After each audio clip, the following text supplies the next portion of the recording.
following is a production of DallasCowboys.com and the Dallas Cowboys Football Club. How about them Cowboys?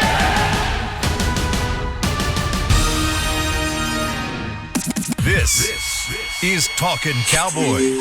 Streaming live from the Dallas Cowboys World Headquarters at the Star in Frisco. Handoff, Elliott plowing to the goal line. Barry, sacked by Lawrence. Prescott keeps it, and he bangs it in for the touchdown. And now your hosts, Isaiah Stanback, Heckma Harrison, Rob Phillips, and Kyle Yeomans.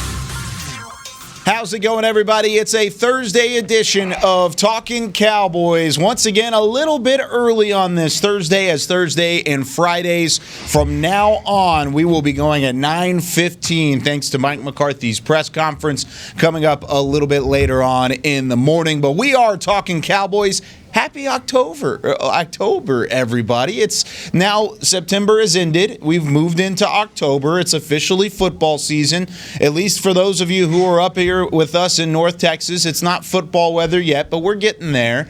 But we're into October, and if you want to have some encouragement today, Mike McCarthy has had a fantastic record in the month of October, 32-15 in his career in October. So hopefully that's some good juju heading in the way of the Dallas Cowboys as we head into this next couple of games. I'm Kyle Yeomans alongside as well Rob Phillips, Heckma Harrison, and our resident Super Bowl champion, Isaiah Stanback. And, guys, it's nice that it is October. I'm waiting for the cool air to kind of finally make its way to North Texas, but we haven't had that opportunity yet, unfortunately. But one thing we have had the opportunity of is seeing a little bit of an injury report from yesterday's game. We mentioned yesterday's practice, rather. We mentioned how we weren't necessarily going to get that for the Wednesday show, but now as we're in the Thursday show, Rob, what have you seen from the injury report and what stuck out to you from yesterday's practice?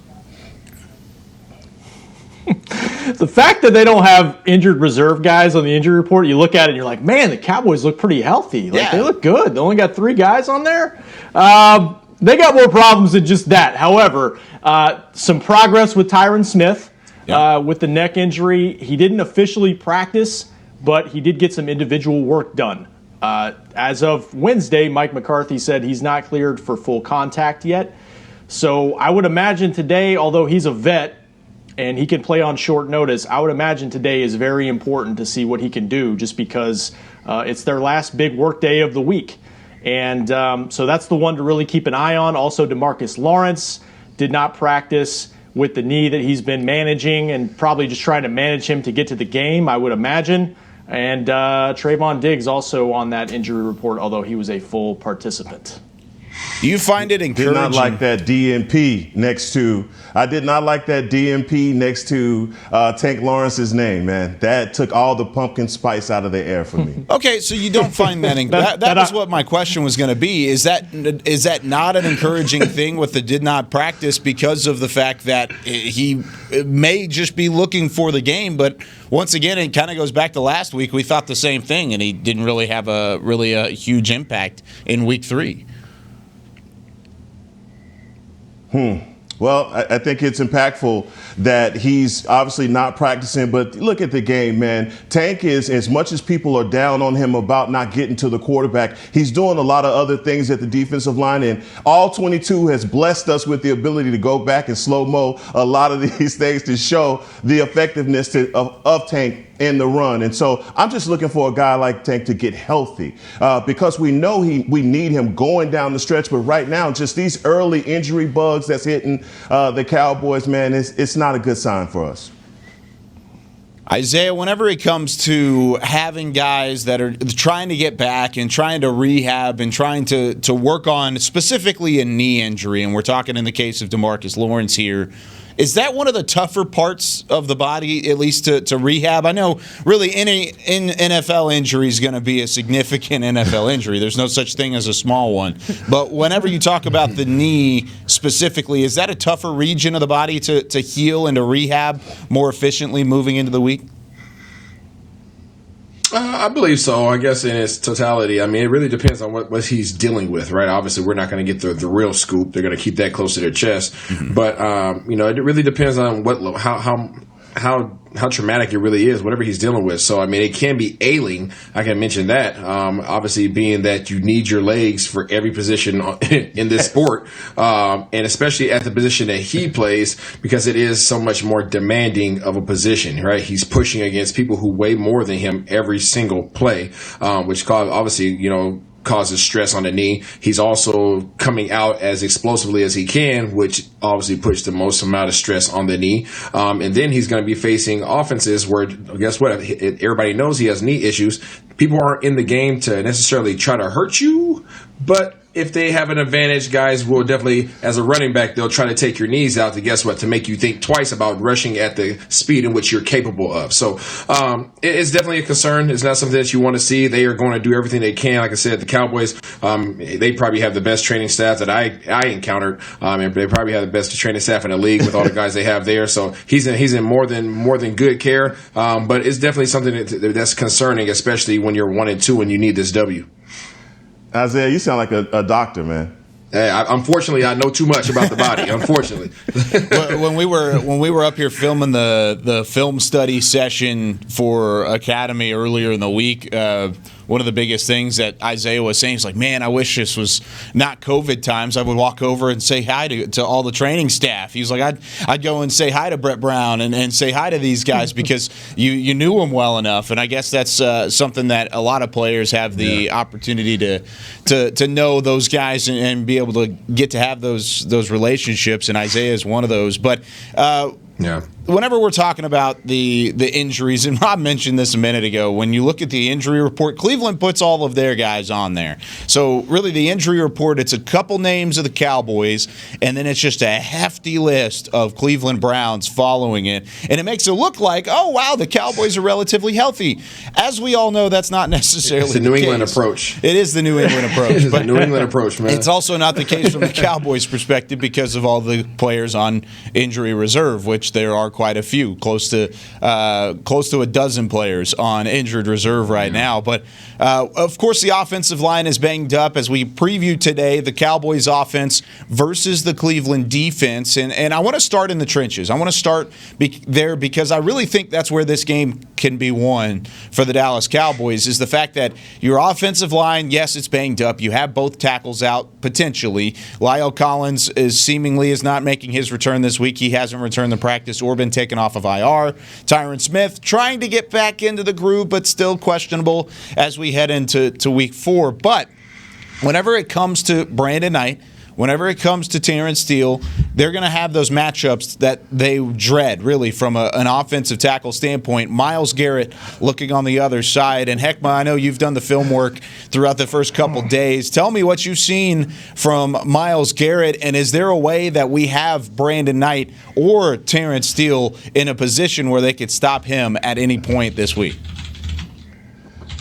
Oh, God. Another week, another dog, and that is what Myles Garrett is. Myles Garrett in high school, man, he played like one of those guys from your neighborhood that didn't get to come outside a lot. He plays with a lot of energy, and he is running hard all the time. And now he's just transitioned from Texas A&M all the way now to the Cleveland Browns, and his ability to get around that curve and bend, and his power at the point of attack is amazing. And what I really worry about is him stunting towards some guys that may need some help at the guard position. But he doesn't just want to sack your quarterback. He wants to sack him. He wants to strip the ball. He wants to create that fumble. And he's better than a lot of people in the league at doing that. But another name on this defensive front that really worries me is Adrian Claiborne.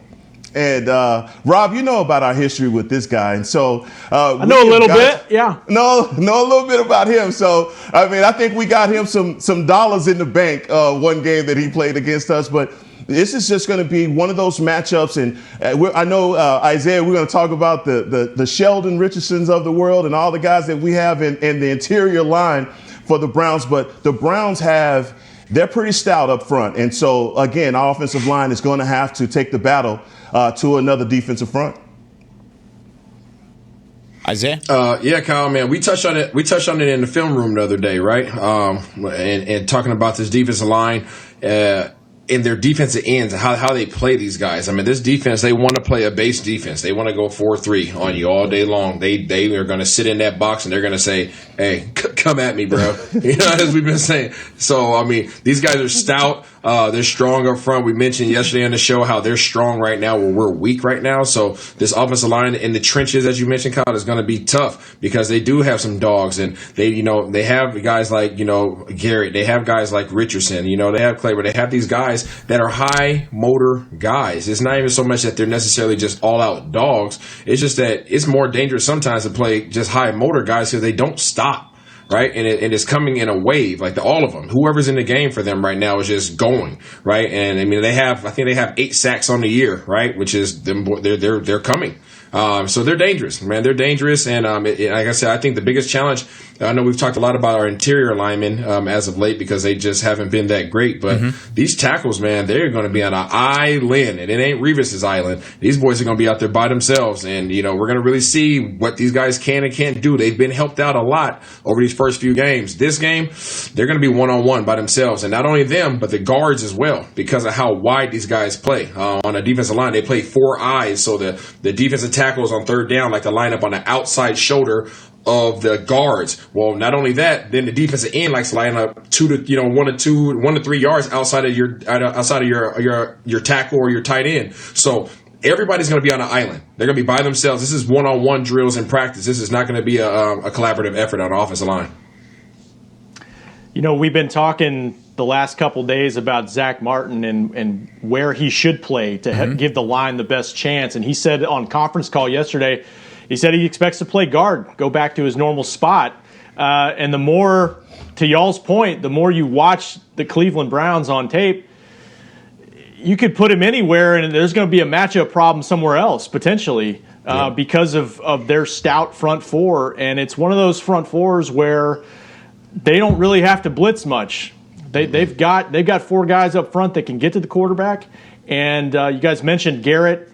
Obviously, we'll see what happens with Olivier Vernon. He's been banged up. And like Heck said, we might see Adrian Claiborne, which will cause some goosebumps for Cowboys fans based on 2017.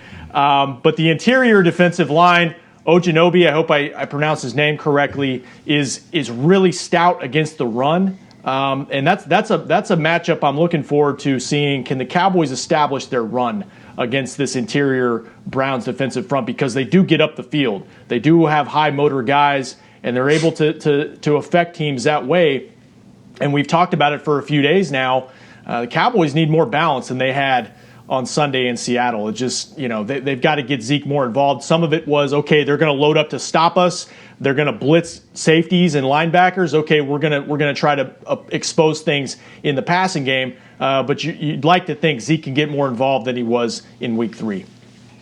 Well, in this defensive line, do you guys think he can? I'm sorry, Kyle. No, go for it, Isaiah. I was going to ask if you guys think that he really can, because, I mean, we all know in this league, once you put something on tape, like it's going to, like the next team is like, oh, let's get her done, right? So the Seattle show, we talked about it prior to the game, and then Seattle went out there and showed it that they weren't going to let Zeke get off, right? They weren't going to let Zeke get off. Hey, Dak, you're going to have to throw your way to a victory. And he almost did, right? He almost did. But I think teams feel more secure forcing Dak to throw the ball versus letting Zeke eat on the ground, because there's less. It's a higher percentage play, right? Handing the ball off and letting him run is a higher percentage play, so it's probably going to be more effective. So how about we just put a stop to that and let this guy see if he can throw it around? I honestly think they're going to get a heavy dose of what they saw last week against Seattle, except for what Rob mentioned. This team doesn't have to blitz to get pressure. Yeah, we're probably not going to. I agree with you. I think you pointed that out. You pointed that out last week against Seattle, saying that they were going to sell out to stop Zeke. And what did they do? They sold out to stop Zeke. And the film is out there. And Ogunjobi, Rob, he's a run stuffer for real. Yeah. And he's the kind of guy that will move around a lot on that Cleveland Browns line. But one thing that I'm noticing is teams, every time the Cowboys spread them out or go trips, formations, they automatically are blitzing. The Cowboys. I mean, it's like they abandon everything once we go into trips, because our trips formations are really dangerous once we set a tight end or all three of our great receivers together. And so the teams understand what we're trying to do, and just getting that balance back into the fold for the running game this week is something that's going to be necessary for us, because once we become predictable, I think that's when things kind of go out of whack for our offense. But, it does bring up the question, when this offensive line has been at their absolute best and dominant, it didn't really matter how many guys are in the box, 7, 8, they could still run Zeke, and Zeke could still eat. And I think he's such a great running back. I think he still can. But they've been so compromised with their front. That push has got to be there. And I think at times it hasn't been, to Isaiah's point, and that takes away from really what their identity's been the last few years. I mean, Dak has progressed as a passer. We know that. But when he's throwing 30 times as opposed to 45, they're just in better shape. He's in better shape. It helps him out. They get the play action going. They're able to move safeties off spots and things like that. So they've got to try to get back to that. It is a tough matchup up front, though, this week. It's a matchup against a defensive line that you want your defensive line to look like, where you've got two guys in the middle, in Ojanobi and also Sheldon Richardson right there in the middle, that are pushing 300 pounds, that are run stuffers, that are still going to be able to provide you a little bit of pass rush. But then you have those athletic ends, the Myles Garretts, the Olivier Vernon, and if not Olivier Vernon, then you've got Adrian Claiborne on the edge that are very athletic. They're slim, they're fast, and they get home very quickly. Those are the type of pass rushers you're going up against. By the way, Myles Garrett, 33.5 sacks throughout his career. That's the second most by an active player in their first 40 games or less in their career. I believe, I haven't double-checked this yet, but I believe that other player is Aldon Smith because of what he did early in his career in his first 40 games. I believe it's Aldon Smith. I'll double-check that and come back tomorrow with an absolute answer. Head to head. Yeah, there you go. But even if you don't see Olivier Vernon, you're going to see an Adrian Claiborne. You're going to see maybe even a Joe Jackson. Joe Jackson, of course, who was with the Cowboys throughout training camp and was plucked up off of waivers on September 6th. He's played a multitude of snaps through the first 3 weeks of the season and has actually played well and has had a couple key plays in both the wins against the Bengals and a win against Washington as well. So that's going to be a key matchup. Before we take our first break, really quickly, though, in that interior of the offensive line, we've heard some rumblings. We've heard the rumors. We saw what we saw in terms of 52 offensive snaps in Week 3. But is Tyler Biadasz, the rookie center out of Wisconsin, potentially going to see a start this week whenever it comes to this offensive line, trying to shake things up and move into Week 4 against the Browns here? I hope so. I hope so, at least. I mean, he's another one of those great Wisconsin offensive linemen, and we've had a few one of those. And look, Biadasz did not play bad at all. I mean, he showed a lot of power also at the center position. So we know that we're just the time clock for him to actually take over that position has started. So it wouldn't surprise me if Tyler started the game this Sunday at AT&T Stadium. Against Sheldon Richardson? Yep. It wouldn't surprise. You got to put him in there sometime. We cannot hide him. You know it. Come on now, Isaiah. You don't get a red shirt here in the NFL, so we got to see what you got. That's what it is. Can you get a red shirt game? No. You can't get a red shirt game. Hey, no, man. You want to put him in. You want to find the perfect time, Isaiah. There are no perfect times. We didn't have a preseason. You got to feed him. You got to put him in there. All I'm going to say is I think he played well last week. Mm-hmm. To throw him in there against this interior defensive line is very similar to throwing Trevon Diggs against Julio Jones and DK Metcalf. I'm just saying. You got to do it. Like I said many times, trial by fire or trial by death. And Sheldon Richardson sees a rookie at center. Oh, my gosh. That's what we're going to have to deal with. The Cowboys can't hide any of these guys. Whatever the weaknesses are, it's already on tape. You see it. And so we have got to get this rookie. We got to get him the reps. We weren't able to get it to him in preseason. And if Looney is giving up space or not able to hold ground or anchor himself in that offensive line. And the tape is there on that. Yep. It doesn't matter if you have a rookie in there or a loony. The results are still the same. So we can't just continue to wait. You can't continue to wait to see who's going to take the helm and be the lead dog. We got to say, hey, man, this is your chance. We'll see if you got it. Or else, man, we're just going to start looking on the street for one. Hey, looking on the street this offseason obviously did some doggone well because he's the best player on the defense right now. So that might not be a bad option. That's true. That's true. That's fair. Yeah, no, I kind of tend to lean on the side of Heckma here. I tend to lean on, hey, let's give the rookie a shot. We've seen on film that really it hasn't been it with Joe Looney in the middle. And maybe you even slide him out to guard and you slide Martin out to tackle like we talked about last week and like we saw last week. You don't even have to do that. I'd be okay with Tyler Biadasz coming in there. Y'all are ruthless, man.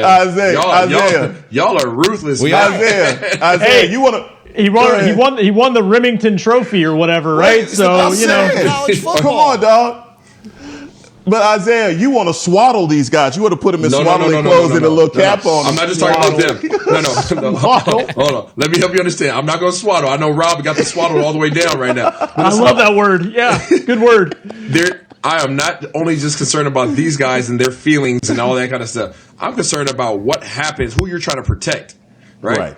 If you put a rookie out there against Sheldon Richardson, he is going to have a field day. I'm just telling you. And if he has a field day, then guess who's not going to be very happy? Physically and mentally. It's going to be the dude that you guys are trying to pay, Dak, right? So it's not just a matter of these guys getting out there and, they got to learn at some time. It's like, no, be very careful about who you put them out there to learn against because you can't help them this week. The way that this defensive line plays, they literally put all the offensive linemen on an island.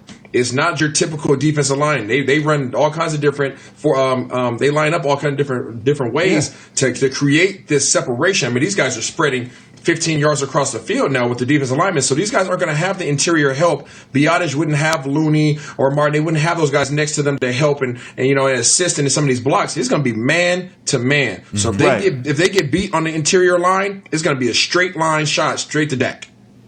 I would lean towards experience here too. Yeah. But hey, Mike McCarthy said they're going to work multiple combinations in practice. He's going to be as vague as possible.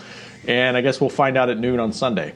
No, I wish this might have been a debate I would have started with. I didn't realize we were so split based on who's going to play the center position come Sunday. I didn't realize Biadasz versus Looney was going to really divide us as much. But when we come back, we're going to talk about the wide receivers. And, of course, the Cowboys having some success at that spot. No surprise to anybody in the NFL with the personnel that they have there. But we're also going to talk about how susceptible is this Browns secondary.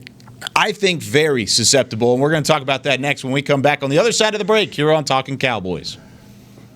Since 1865, Stetson hats are American-made with pride right here in Texas. And Stetson is proud to be on the field with America's team. Want to show your Texas and team pride too? You can. By purchasing your own Stetson, you can look just like how the flag guys do on field at every home game. Stetson hats, the official crown of all self-respecting Cowboys and your favorite football team. Get yours today at shop.dallascowboys.com or at stetson.com.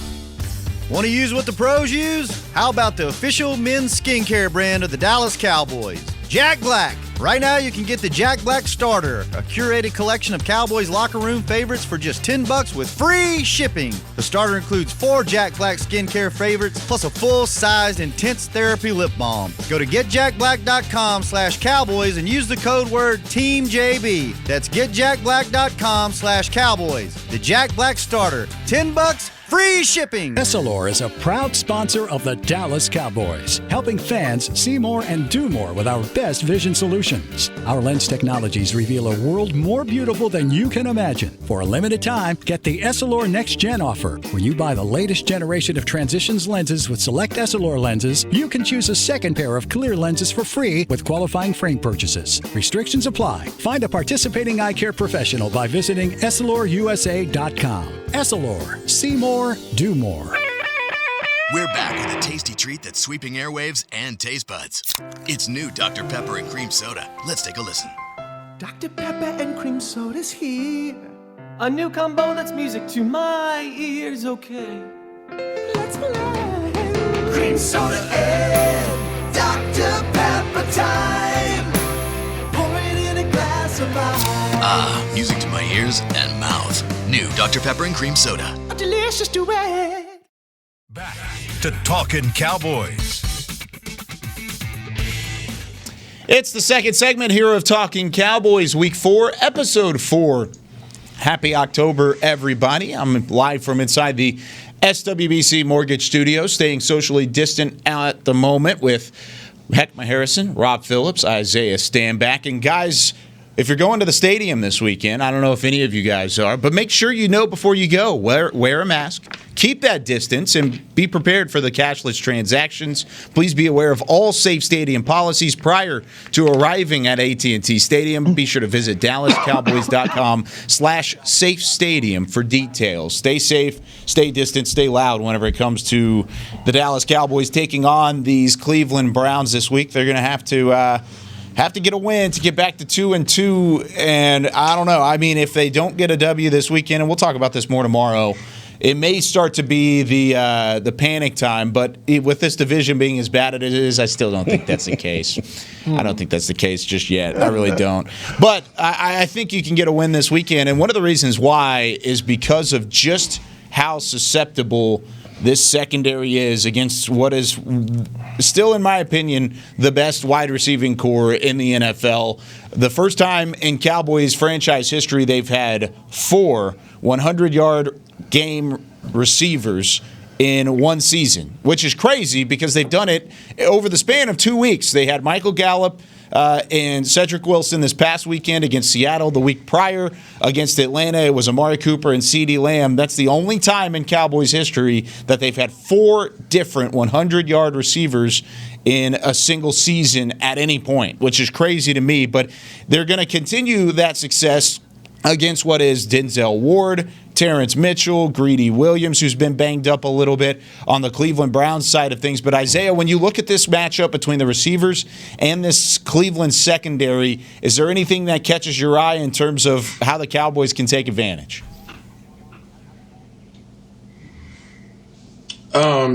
This is going to be real short, Kyle. These guys are not impressive in the secondary, and I think it's not even because of the personnel. I think it's more so because of the scheme that the defensive coordinator is playing with them. He is so confident in their front 7 that he believes that he can get home at any time.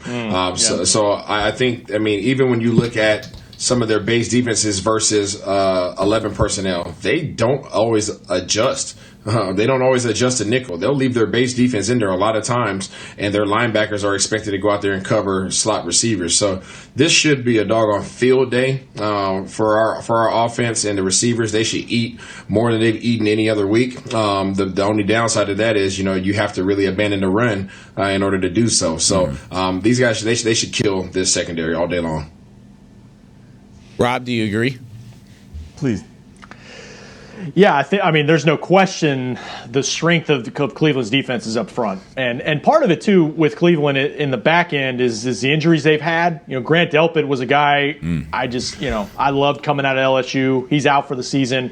Greedy Williams has yet to play, I think, this year, but he's getting healthier. And Denzel Ward, who did a nice job, was effective against A.J. Green in the Cincinnati game, has been banged up, too. So they've got some injuries. Isaiah's... You got me nervous on the, we got to abandon the run maybe to do it. But, I didn't have a huge problem with part of that game plan against Seattle because if you love your matchups on the outside, go for it, It's just the volume of times you're having to pass protect with a banged-up offensive line. And for me, it goes back to, taking care of the football and making sure that you're not putting your defense already in a tougher position than they already are. How do you do that? Run the ball. That's the elixir for all that. So when Isaiah says abandon the run, that I get that mystery meat feeling again, fellas. I don't like it. But not the bubble guts, man. Because I don't want to see. Look, man.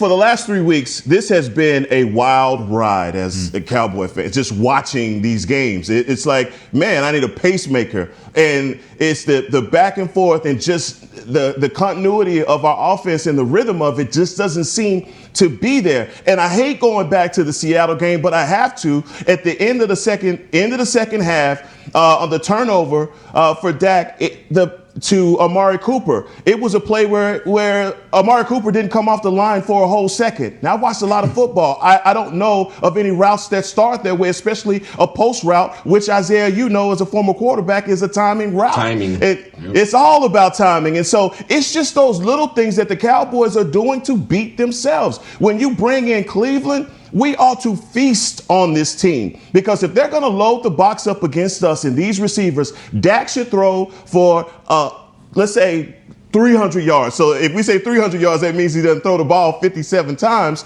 But at least that's loosening that defense up and making them do something that they don't want to do. Last week, man, they had the gift that keeps on giving, and that's Dwayne Haskins for the Washington football team. He was a turnover machine. Once they went from 2 safeties high to 1 safety high, he could not figure out what they were doing, and he was just throwing into coverage. Dak isn't going to do that. And how you don't do that is when they are loading up, man, you still continue to give Zeke the ball and feed him, and let everything after that be predicated off of the success of the run game.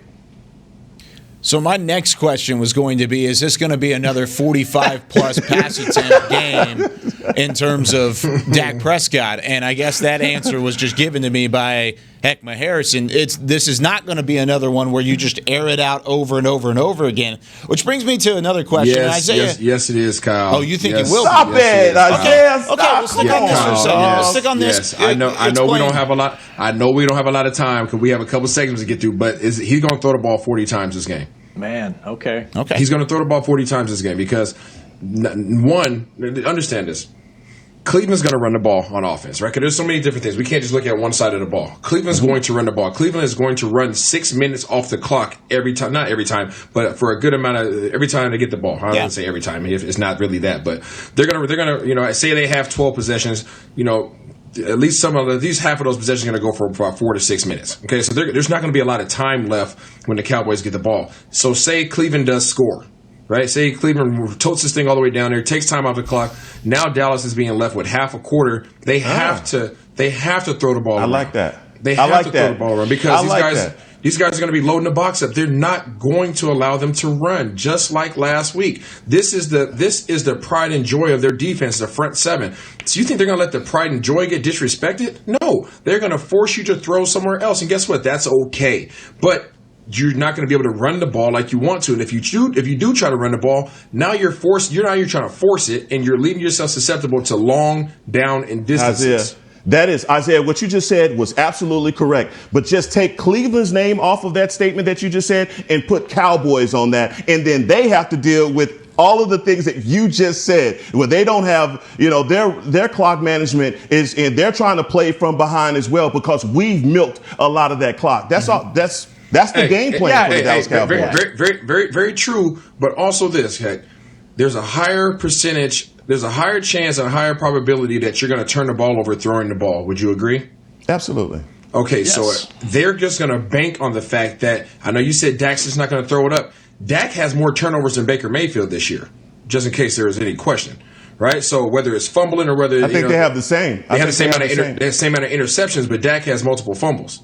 Okay. Right, so he has more turnovers than Baker Mayfield right now. So they're going to bank on the fact that, hey, he'll throw it around 40 times, and yes, we'll give up some plays here and there. They might just try to keep everything in front of them, right? If they keep that's going, I feel that's going to be their game plan. I think they're going to play off and let these guys throw underneath routes all day long, but they're not going to allow them to run the ball, and they're going to bank that they can hold them in the red zone and make them kick field goals. I think that's their game plan. Man, the Cowboys just need a 10-point lead. They need a 10-point lead in a football game to be able to try to get the run going. And you mentioned turnovers, and that's Mike McCarthy continues to hammer the turnover battle. And the reason why is Cleveland's tied, I think, for the most takeaways in the league with 7. I looked it up. They've scored 34 points this year, or I think 31 off of turnovers so far from their defense. Cowboys have 3. Cowboys have scored 3 points, I believe, off takeaways from their defense. And you look at their average start drive so far, like against Seattle, was their own 19. They're having to drive long fields. They're having to throw the ball too much, and it's all complimentary. They need help from their defense to get some shorter drives and to try to build a lead, because playing from behind, you're like Isaiah said, man, you're just asking. You're putting yourself in higher risk situations where you're going to have to turn the ball over, and they can't do it because Cleveland will feast off that. That's how they're 2-1 more than anything. Absolutely. Yeah, that's why Baker only has 80-something throws. Right. It's when he thrown the ball 80 times. It's really easy also whenever you have that dual backfield as well. Yeah, efficient. Heckman, did you have something to add? And Kyle, yeah, I did. I just wanted to point out the fact that, Dak Prescott has 43 more completions and 58 more pass attempts than Baker Mayfield and 624 more yards, 5 touchdowns, 2 interceptions, the same. But look at the records. And so that is indicative of the game plan. And that's what I'm saying, Isaiah. If we're saying that we're going to go into a game like this, and our number one thing that we're going to underline and circle is abandoning the run, we're not going to have any success doing that. I'm saying it's an area of concern because you have like I said, right now we're weak up front. Call it how it is. Mm-hmm. In comparison to where we want to be and where we've been in the past, we are weak up front. Guess what? They're not. They're strong up front.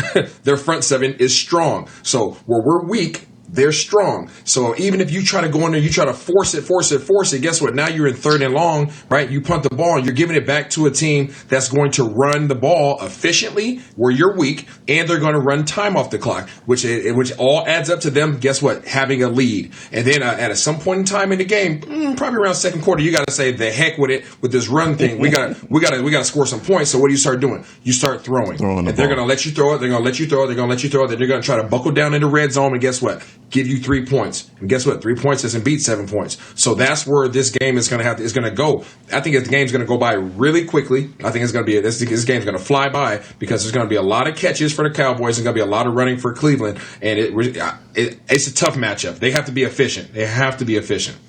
Well, we're up on the other side of a break here as we get into the final minutes here of Talking Cowboys. When we come back, is this the best defensive front that the Cowboys have faced so far? And I'll ask you a couple more questions as we wrap things up here on this Thursday edition when we come back here on Talking Cowboys. I'm Jay Novacek, former tight end for the Dallas Cowboys. Back in the day, I was the guy who always got the tough yards, and that's why I run with John Deere today. In fact, I have a John Deere 3025E tractor that can handle any yard work I need to do, even the tough yards way out back. So if you have 1 acre or 1,000, John Deere has the equipment that's just right for you. Visit a John Deere dealer today and run with us. We are the official tractor provider of your Dallas Cowboys. Essilor is a proud sponsor of the Dallas Cowboys, helping fans see more and do more with our best vision solutions. Our lens technologies reveal a world more beautiful than you can imagine. For a limited time, get the Essilor Next Gen offer. When you buy the latest generation of Transitions lenses with select Essilor lenses, you can choose a second pair of clear lenses for free with qualifying frame purchases. Restrictions apply. Find a participating eye care professional by visiting EssilorUSA.com. Essilor. See more, do more. We're back with a tasty treat that's sweeping airwaves and taste buds. It's new Dr. Pepper and Cream Soda. Let's take a listen. Dr. Pepper and Cream Soda's here. A new combo that's music to my ears, okay. Let's play. Cream Soda and Dr. Pepper time. Pour it in a glass of ice. Music to my ears and mouth. New Dr. Pepper and Cream Soda. A delicious duet.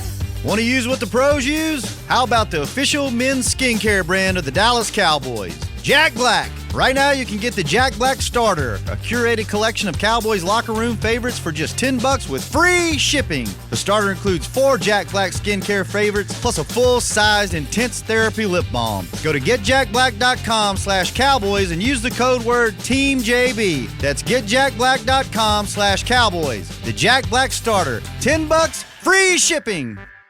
Back to Talkin' Cowboys. This is one of those moments where I wish more than anything we could release the audio that is shared back and forth in between a break and put that out on a podcast, because the debate that we were just having carried over into the break, and it continues to be entertaining, and we may have to carry it into tomorrow as well. But before we get started here in the final couple minutes, whether you're watching from home or cheering in the stands, with Essilor lenses, you'll see every exciting play. Book an appointment at your local Essilor experts and find the perfect Essilor lenses for you. See more, do more, Essilor. Guys, I teased this question going into the break, but I've actually got two questions for you.